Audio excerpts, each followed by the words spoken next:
Welcome to MMC news.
అందరికీ నమస్కారం. ఈరోజు వెంకటగిరి మున్సిపాలిటీ నుంచి 16 మంది కౌన్సిలర్స్ మన తిరుపతి జిల్లా కలెక్టర్ దగ్గరికి రావడం జరిగింది.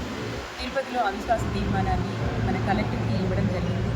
ముఖ్యంగా ఆమె మన వెంకటగిరికి సంబంధించిన అభివృద్ధి చర్యలు ఏమీ చేయకపోవడం, అదేవిధంగా మున్సిపాలిటీకి సంబంధించిన సమావేశాలు, అజెండాలు అన్ని సమస్యల మీద ప్రిపేర్ చేయకపోవడం, సమావేశాలు పెట్టడంలో కూడా విపరీతమైన జాప్యం, 3 నెలలకు ఒకసారి 4 నెలలకు ఒకసారి పెట్టడం, ప్రజా సమస్యలను పక్కన పెట్టడం, ముఖ్యంగా ప్రజాప్రతినిధుల బాధల్ని, ఆక్రోశాన్ని అర్థం చేసుకోకపోవడం, ఇవన్నీ మనం ప్రజలకి ఇవ్వాల్సిన కనీస అవసరాలైన తాగునీరు, వెంకటగిరి పరిశుభ్రత, లైటింగ్, స్ట్రీట్ లైటింగ్, ఈ కనీస అవసరాలు ఏదైతే మున్సిపాలిటీ చేయాలో ప్రజలకి అవి కూడా సరిగా అందకపోవడం అనేది చాలా బాధాకరమైన విషయం.